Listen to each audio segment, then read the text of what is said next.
Harim. What are the rights and responsibilities of a man towards both his wife and mother?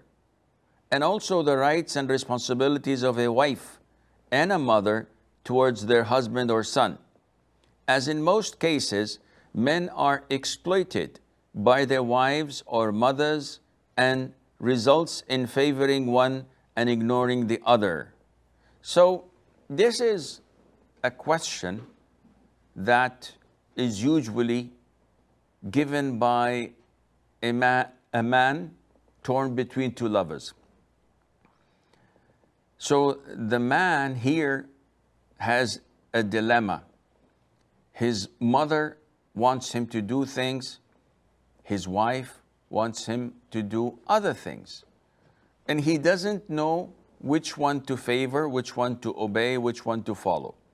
Well, first of all, everyone on earth has rights and has responsibilities and obligations. So a child has rights that he expects from his parents to deliver and give him. Yet he also has obligations and responsibilities towards his parents. And this goes for you as an employee.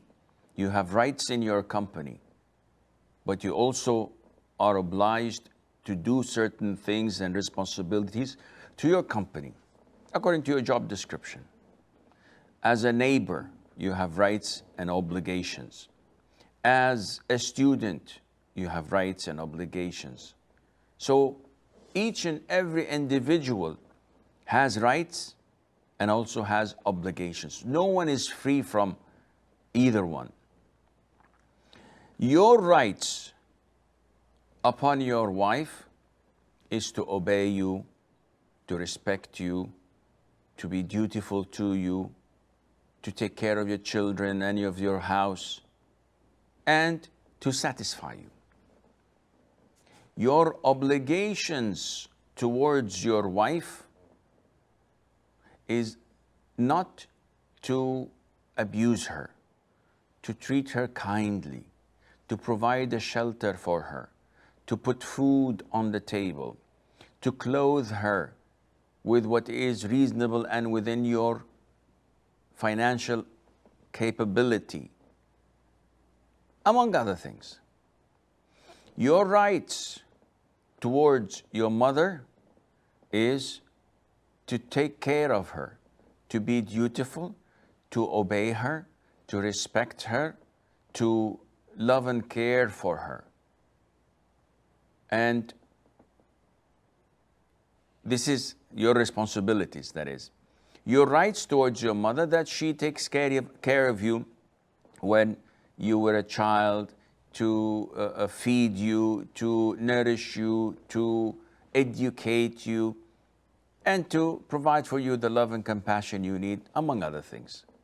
Now, having said that, each one has their own rights and responsibilities that do not mix. So one does not come at the end of the day and say, who should I obey, my mom or my wife? There's no relationship. Your obedience to your mother is within your mother's circle, and your obedience, if any, to your wife is within your wife's circle. So your wife has no right to tell you, don't go and visit your mom. And your mother has no right in telling you, don't take your wife to her parents' house. This is totally unacceptable. Your wife has no right to prevent you from visiting your family. She has no right in instructing you to do anything if you were a real man. And likewise, your mom has no right to interfere in your wife's lifestyle.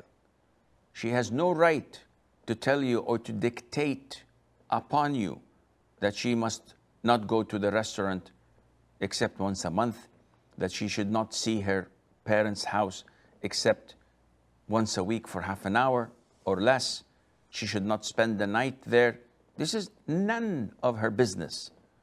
And you will be sinful if you obey your mom or obey your father in such issues. Unfortunately, in so many countries, especially in the subcontinent, and I don't know why this is the case. Maybe it's from the Hindu heritage or something, I don't know.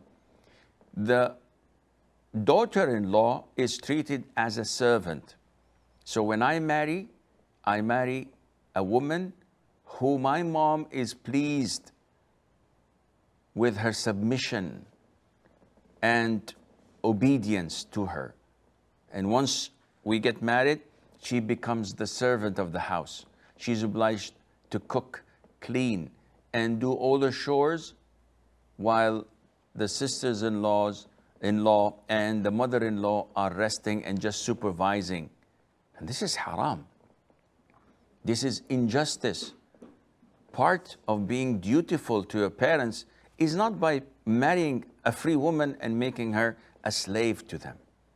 This is not at all kind of being dutiful.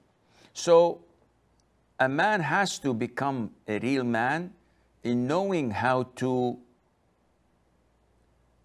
stop his wife from interfering with his relationship with his parents' affairs, and he has to know how to stop and prevent, diplomatically that is, respectfully, his parents from interfering in his marital life and in his wife's lifestyle. Likewise, the parents also have to be considerate of their son's life. They should not interfere in his marriage. They should not tell him what to do and what not to do, unless he's coming for counseling, for an advice, and they have a good advice. And the wife as well should not interfere whether her husband is giving all of his money to his family or not, as long as she has a shelter and the food is being provided and she's alive and living well. Whether he's saving or not, it's none of her business. He's the one who's making the money, and by standing between his family and him and asking him not to provide for them, not to give them, then she is trying to destroy her marriage, and Allah Azza wa Jalla knows best.